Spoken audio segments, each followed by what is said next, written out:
Quand les nouvelles s'affolent, Métropole fait le point. Le point tous les matins, simultanément sur Radio et Télémétropole. Le point est une courtoisie de la BNC, Unipièce, MSC+, Arcordia Shipping et Lissa Lotto. Madame, monsieur, bien le bonjour, bien bonsoir, bienvenue sur Métropole à l'heure de la rubrique Le Point. Et aujourd'hui, nous avons le privilège de recevoir Maître Bernard Gross, ancien ministre de la Justice, ancien Premier ministre nommé, qui est avec nous sur le plateau, avec qui nous ferons le point sur le sujet juridique global, la question du désert constitutionnel. Donc, c'est d'ailleurs un texte qu'il a écrit qui porte ce titre. Et puis, cette proposition faite par un ensemble ou une kyrielle de professeurs chevronnés d'universités qui essaient de leur côté d'apporter ou de proposer des pistes de solutions tout simplement à la crise multiforme que connaît le pays. Rebonjour, rebonsoir à vous tous et à vous toutes. Bienvenue sur Métropole, bienvenue Maître Bernard Gross, et c'est un plaisir de vous accueillir aujourd'hui. Je vous remercie. Bonjour Monsieur Les Augustes et bonjour à vos auditeurs et auditrices.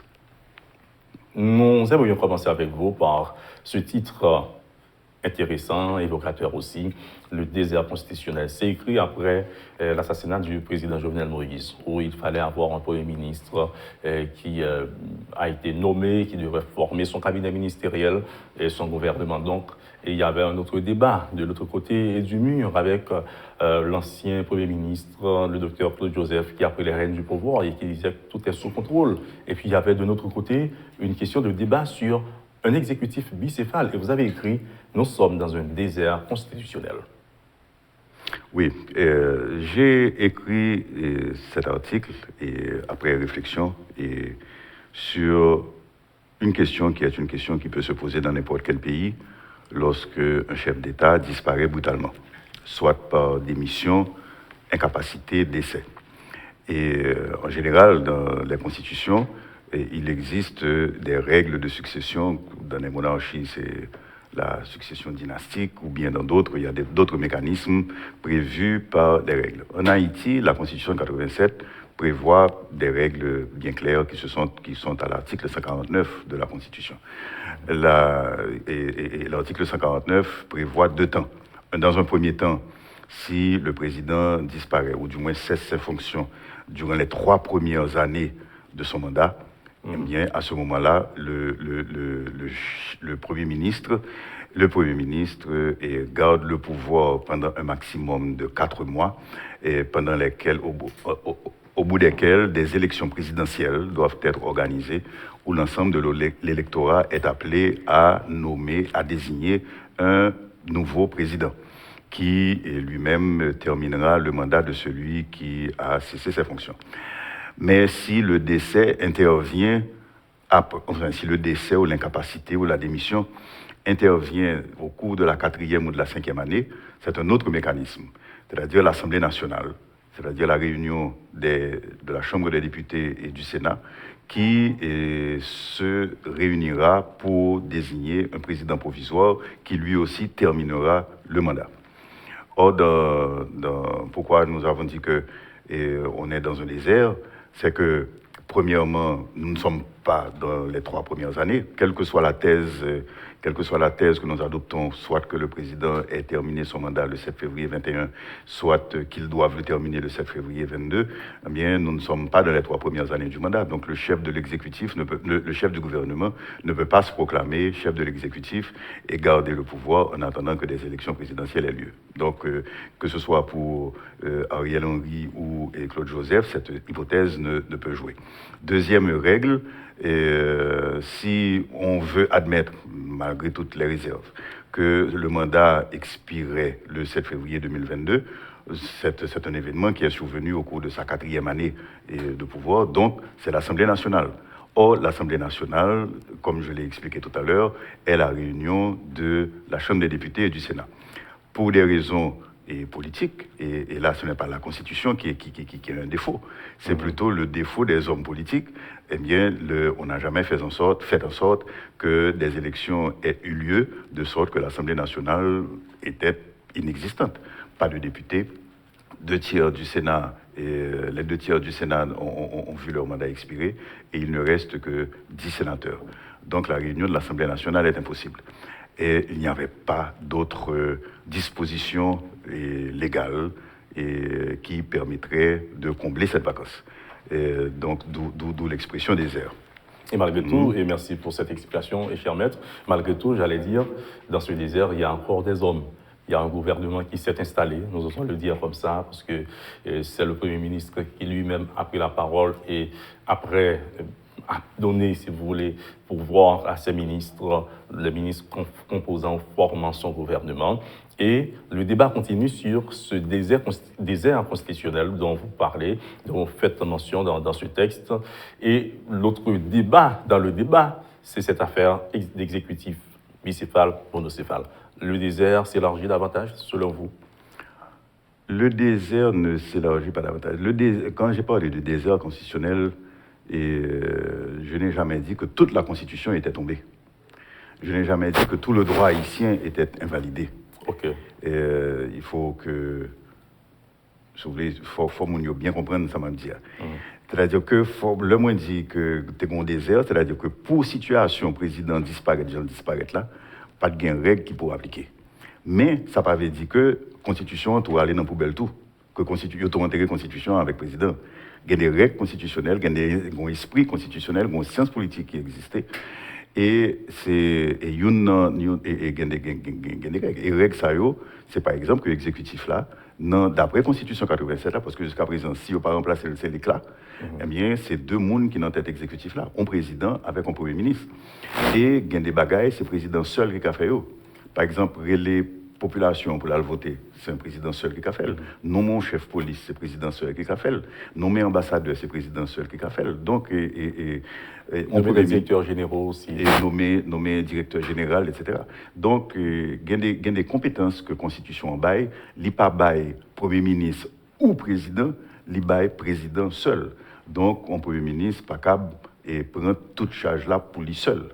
Il y a une question de l'article 159, article 149, et que certains hommes de loi, et tout dépend de position que peut-être de façon situation, ils ont mentionné, ils ont dit le Premier ministre Ariel Henry, il y a un Premier ministre qui, sous l'égide de l'article 149, Constitution 1987 amendée, d'autres parler de 159 là. Maintenant, qui ça nous de comprendre, et Maître Bernard Rousse dans ce sens-là? Bon, M. Ariel Henry, il vient monter dans la place côté hier et il était arrêté dans le c'est vrai, arrêté à te sortir dans le moniteur, mais il ne peut pas investir. C'est le président qui peut investir, mais le président a les gens monnaie. Et il ne peut pas un gouvernement. Donc, il vient faire un gouvernement que malheureusement, un peu le monde ne peut pas reconnaître parce qu'il n'est pas suffisamment large, il n'est pas malgré on branche, on perche que et ensemble de partis politiques qui étaient balis pour le TKB, pour faire un gouvernement consensus, vu la situation. Bon, on a l'impression que c'est un gouvernement qui est plus en continuité de ça que là. Et donc, ça c'est. Mais, songez samedi, nous pas dans les premiers 3 ans, et nous pas dans les premiers 3 ans que mandat président. Donc, côté aucun bill, et puis il y a une élection présidentielle qui va le faire. Nous sommes dans la 4e année, si vous pensez que le mandat a fini en 2022, mais ça, c'est l'Assemblée nationale qui peut faire, mais l'Assemblée nationale n'a pas qu'à faire. Donc, un mécanisme qui peut joindre avec ensemble de forces politiques pour que nous ayons qui semblait en Assemblée nationale pour mettre un président provisoire. Est-ce que c'est là que nous, vous-même, avec plusieurs autres professeurs d'université, nous faisons proposition de sortie de crise si la poste sous les Jovenel Moïse, Maître Bernard Rousse? Oui, c'est dans le cadre de ça. Parce que il y a des discussions qu'on a faites qui sont intéressantes dans le cadre de la société civile et que, bon, côté il y a des partis politiques qui disent, bon, on prend le pouvoir pour nous faire transition, etc. Mais nous-mêmes, nous pas rentrer dans la logique de prendre le pouvoir parce que nous dit que, quelle que soit la politique comment nous les menons, malgré justesse de revendications, et que ce soit revendications de paysans, de femmes, de diaspora, de syndicats, etc.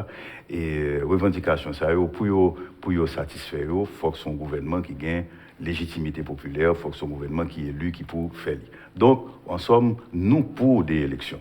Mais nous pour des élections qui faites d'après des règles claires. C'est-à-dire que faut que d'abord, il faut que au bon terrain, il faut retirer piquant là-dedans. Si on ne veut pas jouer football, il faut retirer piquant dans le terrain. Et puis, piquant aujourd'hui, c'est question de sécurité. Donc, il faut que résoudre le problème de sécurité. Deuxièmement, il faut qu'on habite, que tout le monde ait confiance là-dedans. Ou qu'à gagner, ou qu'à perdu. Mais l'homme perdu, il faut qu'on ait perdu bien. Donc, pour ça, il faut qu'on ait un CEP qui est crédible. CEP qui est là, nous connaissons dans quelles conditions il est monté, pas de consensus, il n'a pas prêté serment. Et CEP a son tribunal électoral. Dans la première élection faite en Haïti, pas de contestation électorale. Et toute contestation sérieuse, c'est devant le tribunal électoral là. Et le tribunal électoral là, c'est CEP. Or, soit prendre la justice, les gens qui prennent la justice, il faut te prêter serment. Or, et messieurs, dames, ça n'a pas de prêter serment. Donc, comment il y a demain matin, vient le tribunal électoral. Et donc, c'est refait. Et tout système électoral là, en commençant par le CEP, il faut y aller question carte démalogue là, il faut y aller question de monde qui sollicite, et parce qu'il se trouve que paradoxalement, alors que les Haïtiens continuent à faire petit, et puis en 2021, il y a moins de monde qu'en 2016. Donc, c'est tout système ça pour mettre en place, pour que le secteur politique, oui, que vous joignent un terrain qui est libéré, un habit qui est crédible, enfin, on va dire gourmet, et yon a fait concurrence avec l'autre sous base de programme pour que l'élection qu'a fait et que l'électeur a décidé. Parce qu'au fait compte, et non idéal démocratique, c'est l'électeur qui peut gagner le dernier mot. Parce que c'est le peuple qui est souverain en démocratie, disons. Nous parlons de solutions, Ariel Henry, solution, Joseph Lambert, solution de... C'est-à-dire, dans le texte, nous avons proposé plusieurs points, plusieurs pistes de solutions, Maître Bernard Rousse. Avant de nous proposer pistes de solutions, ça nous plus ou moins abordé. Nous avons dit, bon, on regarde ça que fait, on regarde les solutions qui sont proposées et qui sont bien sur eux. Et nous voyons que tu as une solution Claude Joseph d'abord. Ensuite, nous venons à Ariel Henry, mais entre-temps, tu as une proposition qui t'avait fait de sénateur Lambert, président provisoire. Nous regardons sur la base de règles constitutionnelles, nous voyons que nous n'avons pas de chita, vraiment pas de assise, et un bon genre assise légale ou bien même constitutionnelle, ni même légitime. Bon, pour Claude Joseph, c'était clair, et le président a choisi l'autre monde pour lui. Donc, il n'y a pas de premier ministre, il était un monde qui t'a choisi l'autre monde, c'est l'investiture que tu as. Donc, Claude Joseph, là, c'est très clair pour lui, il n'y a pas de légitimité, il n'y a pas de légalité pour le Tekembe et pouvoir. Pour Ariel Henry, bon, ça allait un peu mieux, puisque il gagnait un moniteur en faveur de lui, sauf que pas de gouvernement, pas de investiture, et voilà que monsieur investit tête pour contre lui. Et l'investi tête pour contre lui, il n'a pas dit pendant combien de temps il a prêté, il n'a pas dit dans combien de temps il va faire l'élection, et puis surtout, monsieur dit qu'il prend tout le pouvoir exécutif là pour lui seul. Donc, alors que, d'une part, nous, pendant 3 premières années, côté de Takati, qu'on a le pouvoir net pour lui-même, ça c'est une, de deux, et comme tu as dit tout à l'heure, un premier ministre, c'est pas un chef d'État. Et c'est ça fait que certains monde qui pas fin trop vle ou elle peut-être dans le pouvoir te dire attention, c'est un premier ministre ou pas un chef d'État qui n'a pas faire. Et c'est bon, mais ça sont des débats entre les monde qui entre eux. Mais n'empêche que l'essentiel c'est que nous dit que solution Ariel Henry il manquait base pour ça. Ensuite il vient une solution Lambert. Pour Lambert, tu as une président provisoire, son Assemblée nationale qui peut désigner. Et or, pas de député, pas de 2 tiers dans le Sénat. C'est 10 sénateurs sont recrutés qui, faut qu'on reconnaisse, qui gagnent en légitimité populaire parce que c'est en légalité aussi. En légalité parce que c'est 10 grands derniers élus que nous gagnons dans le pays, je dis. Parce que tout l'autre monde disparaît, que le maire, que le magistrat, que le président même, etc. Donc, mais n'empêche que 10 sénateurs, ou du moins 8 qui étaient votés pour lui, et il n'y a pas l'Assemblée nationale là pour compter. Donc, il n'y a pas qu'à dire nous sommes le Sénat. Donc, encore moins, il n'y a pas qu'à dire nous sommes l'Assemblée nationale. Donc, solution Lambert là, pas ton solution qui était chita sur grand-chose non plus. Voilà. Donc, maintenant, à quoi s'attendre? À quoi s'attendre? Parce que le débat continue, le conflit juridico-politique continue aussi. Donc, le conflit politique tout court continue. Alors que l'insécurité fait rage, l'insécurité globale, sociale, physique, etc., a gangréné le pays. À quoi s'attendre? Ça nous proposait à gagner, c'est-à-dire les caractères lettres mortes, mais ça qui est nécessaire, c'est un sursaut. Okay? Et à quoi s'attendre, c'est que ensemble de forces politiques, c'est-à-dire en commençant par Ariel Henry, on finit par juste société civile là, en passant par les partis politiques, pour dire bon, c'est pays nous liés, et on nous comment nous avons sorti là-dedans. Nous proposer une feuille de route. Pardon, que nous avons fini sous les plus en détail, si vous voulez. Nous avons commencé à élaborer les points nécessaires. C'est ça. Mais nous proposons une feuille de route, mais feuille de route là, il dépend de bonne volonté des uns et des autres. En commençant par le monde qui est sous pouvoir, c'est-à-dire M. Henry, en passant par la société civile et en passant par les partis politiques. On dit, bon, eh bien, on nous adopter un processus pour nous retourner dans un bagage qui t'a plus ou moins semblé en ordre et démocratique. Même s'il n'est pas constitutionnel à proprement parler. Il n'est pas proprement constitutionnel, pour qui ça, parce que, tant qu'on t'a dit tout à l'heure, ou pas des règles qui est applicable à ce que le président disparaisse et puis pas l'Assemblée nationale. Et qu'on a dernier année mandat. C'est le flou total, c'est le désert constitutionnel. C'est le désert constitutionnel, mais nous dit que il y a des normes constitutionnelles qui doivent hériter. Il y a des normes démocratiques. C'est-à-dire même dans une période de transition et même dans une période exceptionnelle, nous dit que c'est pas affranchir de n'importe qui et normes démocratiques si nous voulons que de la loi démocratique. Maintenant, vous savez, en Haïti, c'est souvent que des hommes d'État disent des paroles, ils retournent sur eux, ils oublient, etc. Nous songez que le Premier ministre actuel, le docteur Ariel Henry, dit qu'il n'y a pas possibilité aujourd'hui de nommer un président, il n'y a pas de mécanisme nécessaire à cela. Je pensais que dans le contexte actuel, il va revenir sur ses pas et comprendre que non, j'ai erré, il faut revenir sur mes pas et construire avec l'autre. On peut l'espérer. Et on en parlera davantage après la pause, Maître Bernard Gousse. Et nous verrons aussi, face à ce désert constitutionnel, le désert juridique, où, dans le cadre de l'assassinat du président Jovenel Moïse, aucun juge ne veut accepter de prendre charge ou la charge d'instruire l'affaire sur son assassinat. On en parlera aussi après la pause avec vous, Maître Bernard Gousse. Et merci de votre disponibilité et merci à vous aussi de suivre la rubrique Le Point d'aujourd'hui, où nous recevons pour vous Maître Bernard Gousse. À tout à l'heure. Le Point est une courtoisie de la BNC, Unipièce, MSC+, Accordia Shipping et Lisa Lotto. Bonjour, bonsoir à vous tous et à vous toutes. Bienvenue donc à la seconde tranche de la rubrique Le Point de Métropole. Votre invité, c'est le docteur Bernard Gousse, à qui nous disons rebonjour. Bonjour. Nous t'ai parlé au début de l'émission, mais dans le premier tranche de désert constitutionnel. Vous expliquez-nous qui s'allie selon compréhension ou expertise certainement. Mais nous connaissons un petit peu qui dit la loi a été faite pour l'homme et non l'homme pour la loi. C'est-à-dire il est possible que dans certaines circonstances que la loi se taise aussi. Et politiciens, une façon dit ça, dans certaines circonstances, la politique tient le droit.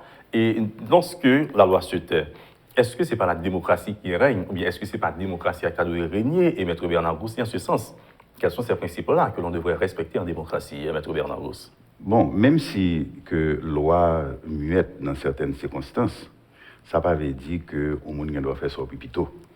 Et vous faites référence à une phrase là tout à l'heure, et que la politique saisit le droit. Donc, moi, je crois que c'est un prétexte pour un peu le monde faire ça au pipito, Jean-Yves Pipito, parce qu'il y a un texte de loi qui gêne donc, et puis pour chita sous lui ou bien shooter. Les politiciens parlent. Des politiciens que nous ne pouvons pas citer. Mais l'autre bagaille pour nous rappeler, et ça, moi, je crois que c'est Bâtonnier Covin, qui leur a présenté la Constitution 1889, là, il était dit très clairement, en Constitution, ce n'est pas ça seulement ça qui est écrit. C'est tradition, nous, c'est principes généraux qui permettent nous à la fois interpréter ça qui est écrit et qui permettent de suppléer ça qui n'est pas écrit. Et c'est dans ça que nous sommes là, je dis. Et c'est pour ça que, malgré que la Constitution pas prévoit clairement ça qui est pour faire dans la situation, ça, mais il y a des principes, toujours dit, et nous-mêmes, nous tous, dans le monde qui signe, et nous dit que il y a des principes juridiques qui étaient, c'est-à-dire les principes généraux du droit constitutionnel qui étaient, et il y a des principes généraux de sa religion idéale démocratique qui étaient, et c'est eux qui pour guider nous dans quelle que soit la solution que nous avons. Qui ça a ou qui ça a Qui ça a principe, c'est là. Nous partis du principe que c'est dans un État démocratique ou bien un État de droit que nous voulons et que nous voulons, et que c'est pas on dictature ou une monarchie, etc. Donc ça veut dire que la première chose, c'est le respect du suffrage universel. Et la recherche du suffrage universel, etc. Recherche du suffrage universel, c'est-à-dire respect du suffrage universel, ça veut dire que, en nous regardant, aujourd'hui, nous avons 10 personnes, qu'on remet ou qu'on pas remet, on n'a pas besoin qu'on ait appartenance politique, mais n'empêche que nous avons un mandat, le mandat n'est pas fini. Donc, ce respect du suffrage universel. Respect du suffrage universel, ça veut dire que un gouvernement transition, ce n'est pas une occasion pour des gens dire, bon, on a tout venu chita au pouvoir, et puis nous faire un temps pour nous faire ça nous voulait. Non. Un gouvernement de transition qui est venu, c'est pour justement permettre que l'élection soit le plus rapide. Parce qu'un gouvernement qui n'est pas élu, pas capable de faire des réformes de société. Réformes de société, ils sont capables de venir seulement de la part d'un gouvernement qui est élu. Et ça, c'est la question de respect de suffrage universel là et de l'électeur. Deuxième exigence, voilà, deuxième principe et deuxième exigence, c'est qu'un gouvernement, quel que soit sa lière, un gouvernement de transition, un gouvernement élu et autres, un gouvernement dans l'état de droit, c'est travail ou travail pour le monde. Et mon c'est électeur. Ou pas travailler pour tête, ou pas mettre l'État, ou du moins c'est gérer ou gérer l'État pour le peuple. Donc ça veut dire que tout le monde qui a géré pour de l'autre monde, que ce soit un gardien, que ce soit un gérant, un magasin, etc., il y a un rapport pour le bail. Que ce soit un président de société, il y a un rapport pour le bail dans l'Assemblée générale. Ça veut dire qu'il faut qu'il y ait des mécanismes de contrôle. Ça va faire, il faut qu'il y ait des gens qui ont des permissions, ou bien est-ce que ça me fait bon, ou bien ça me fait, est-ce que c'est pas bon, ou bien si m'a bêtisé dans ça m'a fait, est-ce que je ne vais pas mettre dehors tout. Donc, c'est principe de responsabilité et principe de reddition de compte. Donc, troisième principe, c'est principe de contrôle. Il faut qu'il y ait un organisme juridictionnel, le plus souvent, qui, côté l'homme fait un acte qui dépasse la loi, qui passe dans la loi, il faut qu'il y ait un tribunal qui est capable de dire, m'annuler sans faire, parce que, ou sorti de compétences que la loi te bat. S'il le faut prendre des sanctions même. S'il le faut prendre des sanctions, soit annuler l'acte et même prendre des sanctions sur le monde qui prend acte. Donc, mais gros principe qui doit guider nous dans quelle solution que nous avons cherché à quel que soit ça lié. Je vais rappeler rapidement. Une, c'est respecter le suffrage universel là, parce que c'est lui-même qui est véritable souverain. Deuxièmement, c'est responsabilité, principe de responsabilité et de reddition de compte. Troisième, c'est que il y a des tribunaux qui sont capables de contrôler l'activité. Nous presque dans une quasi-totalité d'absence de structures qui sont les représenter principes généraux et en démocratie. Et M. Bernard Bossin a regardé Cour de cassation, CSPJ, dans quelle situation liée avec la mort de son président, M. René Sylvestre. Aussi mentionné le Sénat. Par exemple, qu'il y ait seulement 10 personnes qui étaient là-dedans, les 10 élus réels de la République. Et face à ça, vous proposez et préconisez encore une fois cet accord, ce consensus et ce chita attendu entre les acteurs pour une sortie de crise en douceur. Oui, nous proposons un accord, mais un accord qui inspire nous de 3 principes que nous sommes de bord là. C'est-à-dire que 10 sénateurs n'ont pas parlement pour compte. Mais n'empêche que vous avez un mandat. Donc, vous ne pouvez pas écarter. Ça que nous ne pouvons pas écarter, il faut qu'on intègre dans le mécanisme de mise en place de ça que vous faites là. Mais en même temps, comme il n'y a pas toute nation, parce qu'il faut nous prendre dans l'esprit 149 là. L'esprit 149 là, c'est l'Assemblée nationale là qui peut élu président provisoire là. Or, l'Assemblée nationale, c'est l'ensemble de la représentation populaire. Okay? Eh bien, puisque nous ne pouvons pas faire Jean 149 là, on a l'esprit. L'esprit, c'est quoi? D'abord, prendre un monde qui a un mandat dans le parce que vous gagnez toujours. Et puis, avec eux, nous pouvons mettre des gens qui représentent l'ensemble de la nation. Des membres de la société civile. De la société civile, etc. Et là, pour ne pas faire rien de arbitraire, nous inspirons de mécanismes que la Constitution toujours prévoit lorsque pour mettre un CEP. Qui secteurs qui contribuaient pour mettre en CEP des secteurs qui représentaient la société. Vous avez mettre plusieurs monde, personne ne peut pas jamais d'accord, mais nous dit passer pour l'entrée dans l'expérimentation, on garde sa constitution lui-même il prévoit pour nous être le plus proche possible de la constitution. Et c'est ainsi qu'on a une conférence épiscopale et secteur vaudouisant, secteur protestant, secteur droits humains, secteur presse, secteur université, etc. Donc, c'est-à-dire qu'on côté une chita pour dire mais comment nous qu'on fait de nous chercher et consensus pour faire un CEP, l'INA Constitution, en inspirant de ça.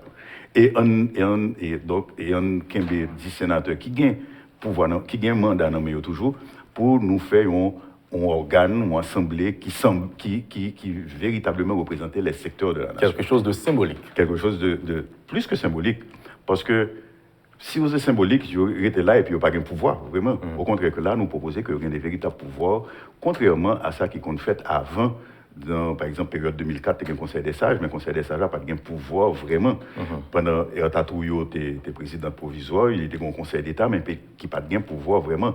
Tandis que là, nous proposons, justement, pour respecter le principe de responsabilité, qu'on gouvernement pas capable de gérer, pourquoi que organe ça, qui représente les secteurs de vie sociale là, plus élus qui étaient toujours, que y a des véritables pouvoirs de contrôle sur le gouvernement. C'est-à-dire que le budget pas qu'à voter sans pas bail OK, que le décret pas qu'à voter sans pas bail OK, et que c'est eux-mêmes qui représentent la nation qui pourraient désigner président provisoire là. Et que si le gouvernement, pendant que l'a géré, il y a des débat, pas fait, il y a des ministres qui n'ont pas fait de job du tout, qui sont capables de pouvoir de censure pour demander pour le ministre et virer d'autres. Là, nous sommes en train de monter un scénario avec des hommes et des femmes d'étoffe et d'État. Oui, dans un pays où l'on se respecte convenablement, où l'on pense pays. C'est ce que nous, on pense nation, pays, etc. C'est ça. C'est ce que nous souhaitons. La feuille de route serait quoi? On s'est promis d'en parler à la seconde tranche. La feuille de route, d'abord, comme nous disons, c'est constituer un gouvernement pendant qu'on a respecté le principe de responsabilité. Donc, un gouvernement qui est responsable devant organe ça lui-même qui représente l'ensemble de la nation, donc dans l'esprit Constitution 149 là. Et puis, il faut un organe juridictionnel. Donc, qu'il faut nous remettre le pouvoir judiciaire en place. Et parce que sinon, après on roche qui manqué en bas chaudière. Et donc, il faut que le pouvoir judiciaire là bien remettre en place, c'est-à-dire cour de cassation, il y a des gens qui ont été révoqués ou bien qui ont été mis à la retraite alors que le mandat n'est pas fini, en violation du principe d'inamovibilité. Ça, c'est pour la mise en place. Il y a une feuille de route qui sort bien pour faire. Donc, au moins, un gouvernement élu, ce n'est pas job pour l'entrer dans des réformes de société parce que le pas élu, le pas de mandat. Alors, un gouvernement provisoire. Un gouvernement provisoire. Il n'est pas élu et donc il n'est pas capable de rentrer dans des réformes de société. Des réformes de société, il faut gagner mandat. Or, pour gagner mandat, il faut gagner élection. Donc, donc, premier rôle de gouvernement, ça, c'est mettre tout mécanisme en place, toutes conditions en place, c'est-à-dire sécuritaire, juridique, institutionnel, pour qu'il y ait des vraies élections qu'a faites. D'abord, problème sécuritaire. Problème sécuritaire qui envahit nous, qui handicape nous dans tout ça qu'on a fait.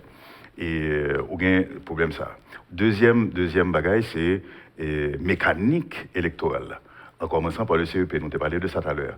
Et le CEP, les membres du CEP, leur investiture de manière constitutionnelle, leur choix de manière constitutionnelle. Et problème de carte électorale là, problème de liste électorale là, tout. Et donc, on dit qui pour faire. Et donc, pour que tout le monde gagne confiance en lui. Et là, tout le monde gagne confiance en mécanisme, ça, mécanique électorale là, là, ça, on va, et que un minimum de sécurité, là, ça, on va gagner des élections. À la limite, on t'a dit ça, c'est objectif prioritaire de gouvernement qui peut monter selon Jean nous proposer là. Alors ça, la question que l'on pourrait se poser, que l'on pourrait vous poser aussi, qui passera ou qui passerait l'accord de Kozucha, qui fera le premier pas vers ce scénario idéaliste même, que nous sommes en train de monter sur le plateau aujourd'hui. Mais proposition que nous préparons, hein, que nous réfléchissons sous lui, discussions, etc., que nous mettons sous tapis, c'est pas pour nous lier. Nous la gueule by pays, nous la gueule by Mounio. Il y a accepter lui, il y a modifier lui, il y a améliorer lui. Et nous prêts pour nous participer dans la discussion avec eux, pour nous établir et faire de route là. D'abord pour établir un accord qui pour permettre que tout le monde d'accord sur le processus là.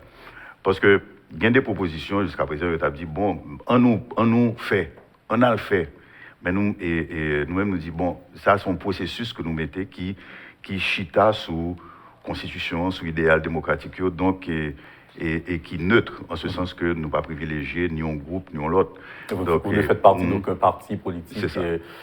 Peut-être vous êtes de la société civile de manière générale, comme universitaire, comme académique, académicien, si on veut comme ça. C'est-à-dire, on ne peut pas vous identifier à Rosé Blanc, Jaunet Vert ou autres. C'est-à-dire, d'après vous, cette proposition devrait être potable et viable. Bon, nous le souhaitons, mais disons que nous proposons parce que dans tout texte, nous n'avons pas dit, mais ça, bien pour faire. Nous avons toujours dit, nous proposons, et nous proposer. Et qu'on y ait un secteur qui doit approprier de l'île, l'homme dit secteur, tout secteur qui a un poids dans la société. Et c'est-à-dire que M. Henry doit prendre, il dit, bon, eh bien, à partir de là, on nous mettait en place. Secteur société civile là, secteur parti politique et reste Sénat qui était là, on doit prendre et puis on dit bon, on nous travaille sur lui, on nous mettait ensemble de façon à ce que nous ayons un véritable consensus pour nous faire accord, pour nous aller dans le chemin pour que nous fassions des élections crédibles dans le meilleur délai. C'est malheureux d'en parler. Quand je dis que c'est malheureux, peut-être d'aucuns t'as qu'à dire le contraire, ou bien il y a des gens, même si ils sont d'accord, mais puisque c'est deux roues, ça sautille, c'est eux qui dit X ou Y parole, ils ont offusqué, ils sont fâchés contre ça. Il y a des gens qui dit où est la place de l'international dans tout cela, la communauté internationale, que nous attendons souvent lorsque nous ne parlons pas entre nous pour nous discuter, mais lorsque la communauté internationale, le blanc nous invite, nous accepter chita ennemi avec ennemi, etc., nous discuter, parfois nous d'accord, même en ouvrant la bouche à proposition. Il y a des gens qui dit est-ce que l'international ne poserait pas ou bien son veto sur une telle proposition pour dire, puisqu'on n'a encore rien dit, ça ne peut pas passer? Eh bien, pas de prétexte encore, qu'on n'a encore rien dit. Nous disons bagaille et nous proposons une solution haïtienne. Et si il y a des gens dans le secteur international là, qui t'a voulu aider nous, il y a prendre un texte à tout et puis nous dit bon, messieurs, à partir de là, on avance. Mais parce que il y a une raison de faire ça, il y a faire, si pas de aucune proposition argumentée et qui fondée juridiquement. Et tandis que là, ça nous essaye de faire, c'est proposer une solution argumentée, une position qui chita sur des principes démocratiques, sur des principes constitutionnels, pas qu'à gain excuse encore pour quel que soit le groupe là, international ou national, dit que pas grand il existait, nous-mêmes nous avons avancé. Okay? C'est-à-dire que c'est ça qui, à la limite, t'es qu'à offusquer certains mondes, et ou que Blanc Fouré Bouchely ou bien que des autres mondes voulaient faire ça, mais parce que politique, en dehors de la loi, etc., mais politique, c'est un rapport de force, c'est un rapport de réalité. C'est-à-dire, m'a pas avancé tant que pas gagné en face. Si en face là, et il a dit, il faut une solution haïtienne, mais solution haïtienne n'a pas qu'à formuler, que le pas qu'à argumenter, que le pas qu'à articuler, eh bien, l'autre monde n'a pas avancé. C'est-à-dire qu'à partir du moment qu'on a une solution qui se veut haïtienne, réfléchie par des Haïtiens, sans aucune influence d'étrangers ou bien de partis politiques, nous dit, parce que nous aimons les pays, nous dit, mais comment t'as qu'à sortir dans ça?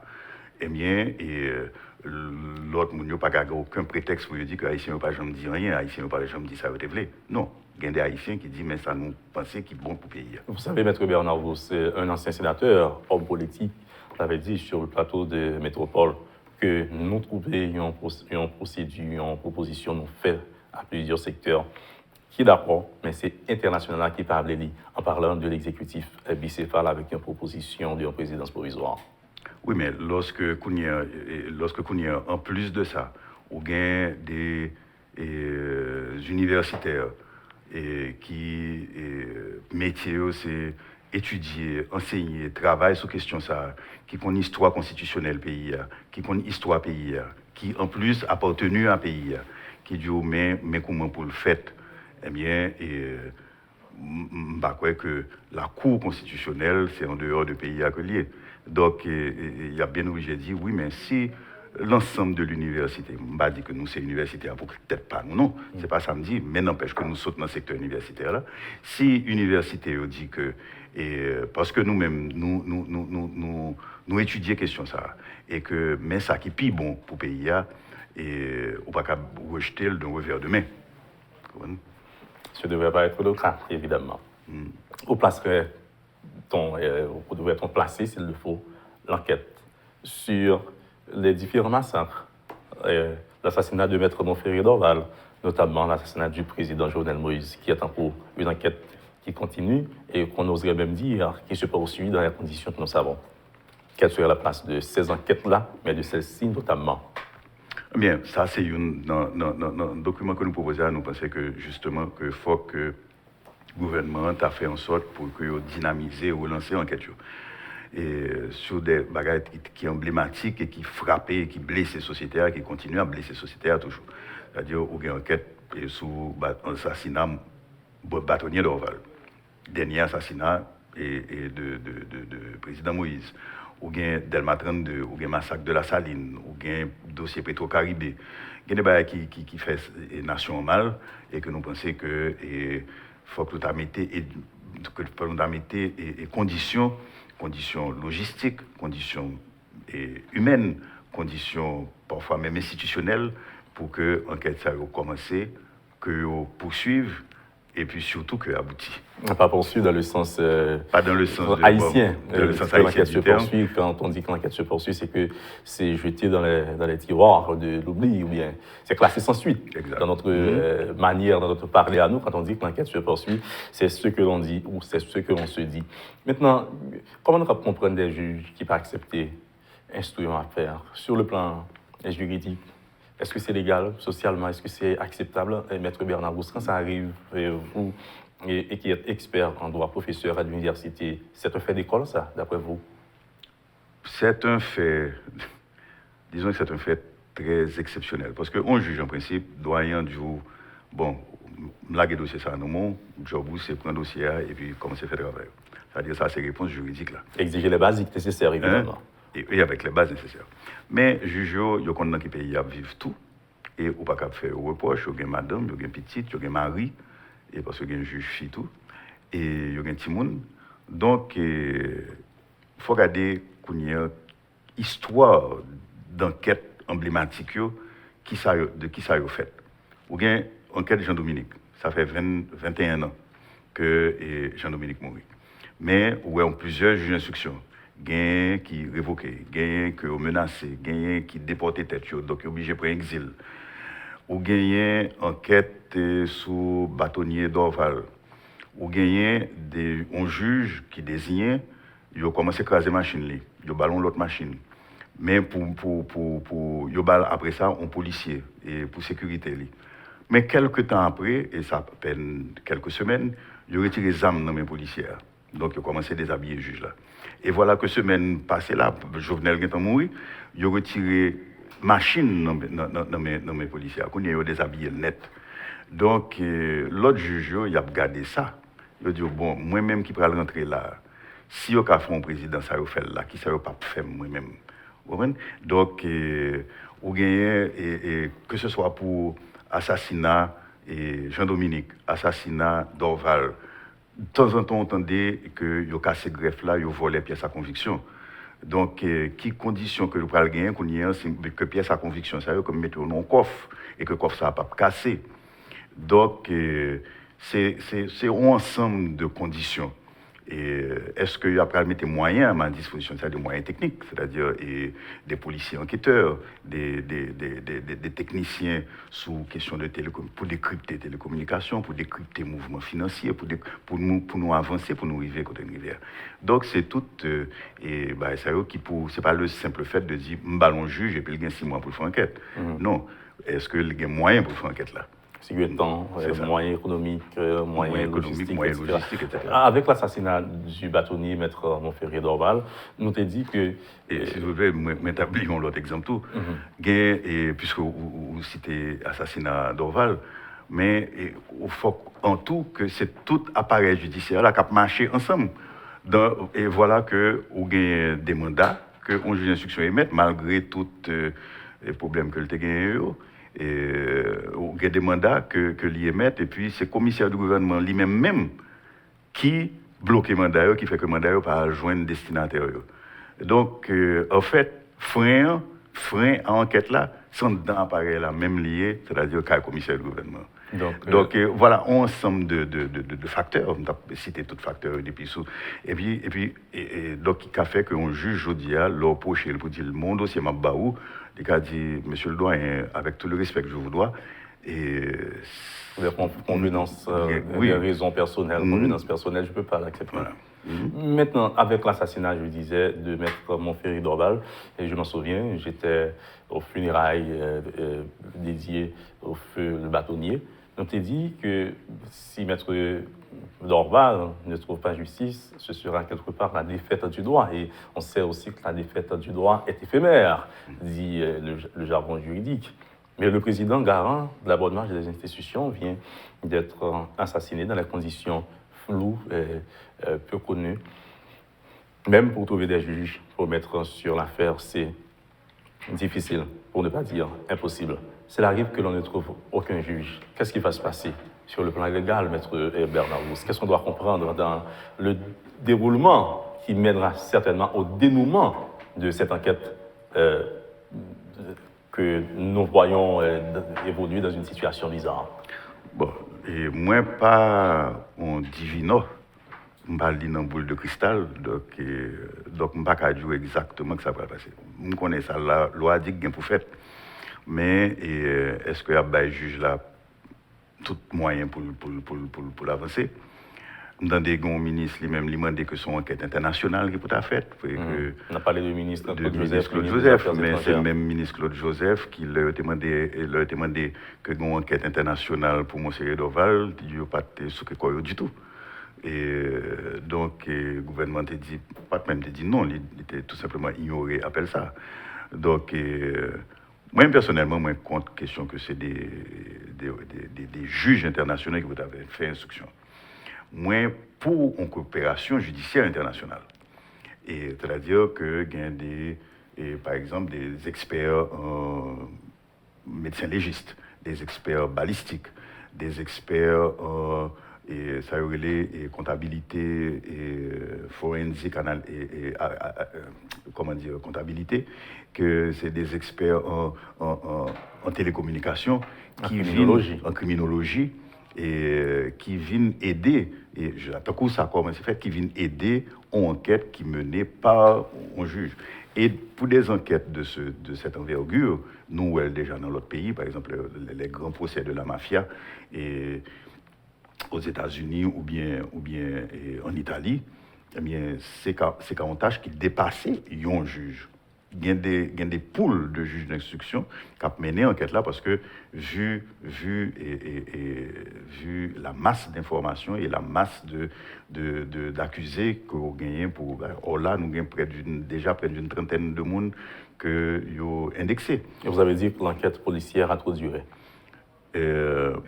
Bon, déjà il y a une trentaine de monde, mais l'enquête policière c'est une première étape. Mais l'enquête policière rivons-le, faut qu'il faite sous l'autorité et la conduite de la justice, c'est-à-dire de cabinet d'instruction. Or, pendant les premiers temps, oui, que la police a un droit arrêter de monde, interpeller de monde, interroger et même que le commissaire du gouvernement a un droit aider à faire ça. Mais, encore une fois, nous avons toujours dit, il faut que nous respections les principes. Il y a un principe qui dit que tout accusé, quel que soit le stade de procédure, c'est-à-dire même au commissariat de police, il faut qu'il y ait un avocat qui accompagne. Parce que le cas faut dire ça passe ça, le cas faut signer, soit pas connaît. Surtout si vous pas comprendre la langue, il n'y a pas la voix là. OK? Donc est-ce que vous avez un traducteur qui peut bailler ça?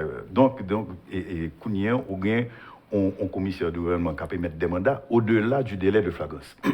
Dans les premières heures, et on a flagrant délit toujours, mais pas 3 semaines après. Donc, des mandats qui viennent avec 3 semaines après, ils ont des gens suspects. Donc, et ceux qui, malheureusement, capable de détruire l'enquête là. Parce qu'un avocat de la défense, il doit arriver, il dit, bon, tout aveu, toute déclaration qui fait dans des CPJ, alors que pas de avocat, nous demandons d'annuler, nous demandons la justice, pas tenir compte de eux. Parce que c'était illégal.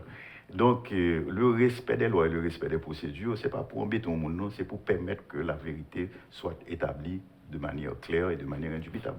In fine, quelle devrait être la durée d'une enquête telle que celle-ci? Prenons l'exemple de l'assassinat du président Jovenel Moïse.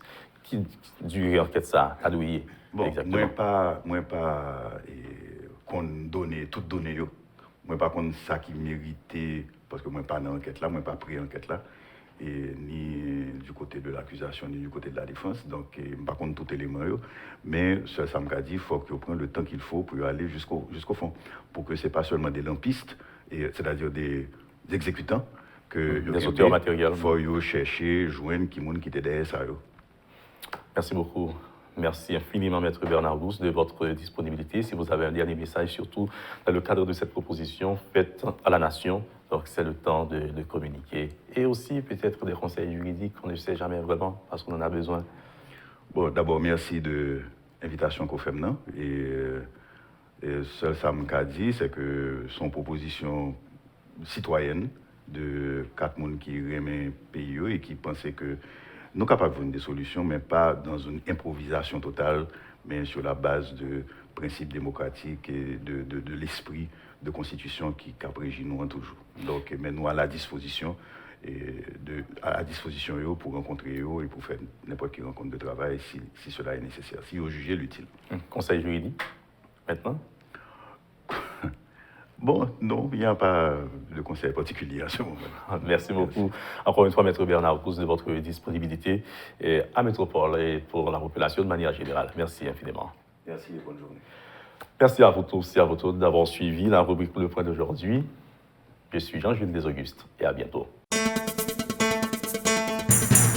Quand les nouvelles s'affolent, Métropole fait le point. Le point tous les matins, simultanément sur Radio et Télémétropole. Le Point est une courtoisie de la BNC, Unipièce, MSC+, Arcordia Shipping et Lisa Lotto.